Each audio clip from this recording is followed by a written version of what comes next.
High, hello, কেমন আছো তোমরা সবাই? আশা করি খুব ভালো আছো। আর আমি এখন এমন একটা জায়গায় আছি, চলো দেখাই যে কোন জায়গাতে আছি। অ্যাকচুয়ালি আমি ভিডিও শ্যুট করতে এসেছি এখানে। সো চলো দেখে নাও কোথায়। ভিক্টোরিয়ায় আছি। তো এখন না মানে ভিডিও শ্যুট করার পর হাঁপিয়ে গেছি। তো এখন বসে রিল্যাক্স করছি, আর পেছনে হচ্ছে ভিক্টোরিয়া, যেমন কি দেখতেই পাচ্ছ। আর আজকে আমি এরকম কিছু লুক ক্রিয়েট করেছি, সিম্পল একটা লুক, কুর্তি আর এই ইয়াররিংসটা পরেছি। কেমন লাগছে জানিও। ও হ্যাঁ, হাতে তো চুড়ি পরেছি, দেখাতে ভুলে গেছি।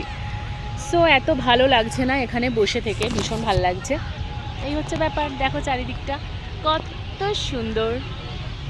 সব কাপিলসরা বসে আছে অ্যাকচুয়ালি সাইডে, আর আমি তো একা বসে আছি। মানে না, আমার ফ্রেন্ড আছে, ও এসে ভিডিও শ্যুট করার জন্য আমাকে হেল্প করছে অনেক। সো যাই হোক, কাপলসরা এখানে প্রেম করছে, করুক, আর আমি এখন একটু ফটোশ্যুট ভিডিও শ্যুট করে নিই। চলো।